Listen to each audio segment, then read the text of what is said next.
संसार में लौटने के बाद भी लाड़ी महाशय को एक बात समझ नहीं आ रही थी कि बाबा जी उनसे इतनी दूर हिमालय में क्यों रहते हैं। जब लाड़ी महाशय हिमालय से लौटकर वाराणसी में रहने लगे तो उन्होंने अपने गुरु के आदेश के अनुसार लोगों को क्रिया योग सिखाना शुरू कर दिया। धीरे धीरे उनकी आध्यात्मिक शक्ति की चर्चा दूर दूर तक फैलने लगी। कई साधक सिर्फ उन्हें देखने और उनसे सीखने के लिए वाराणसी आने लगे। लेकिन एक दिन लाहड़ी महाशय के मन में एक विचार आया। उन्होंने सोचा, अगर बाबा जी इतने महान गुरु हैं तो उन्हें संसार में आकर लोगों को मार्गदर्शन देना चाहिए। एक दिन ध्यान करते समय उन्होंने मन ही मन अपने गुरु को याद किया। उन्होंने सोचा, काश बाबा जी यहाँ प्रकट हों ताकि लोग भी उनके दर्शन कर सकें। जैसे ही यह विचार उनके मन में आया, अचानक कमरे का वातावरण बदलने लगा।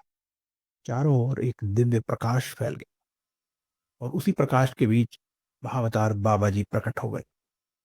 लाड़ी महाशय तुरंत उठकर अपने गुरु के चरणों में झुक गए, लेकिन बाबा जी गंभीर दिखाई दे रहे थे। उन्होंने कहा, लाहड़ी, तुमने मुझे यहाँ क्यों बुलाया? लाहड़ी महाशय थोड़े संकोच में पड़ गए।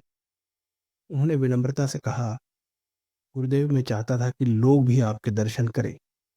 तब बाबा जी मुस्कुराए, लेकिन उन्होंने एक महत्वपूर्ण बात कही, मैं संसार में केवल तभी प्रकट होता हूँ जब उसकी आवश्यकता होती है। तुम्हें ही ये कार्य करना है। उस दिन लाहड़ी महाशय को समझ आ गया कि उनके गुरु ने उन्हें एक बहुत बड़ा दायित्व दिया है। अब उन्हें ही संसार में क्रिया योग का प्रकाश फैलाना था।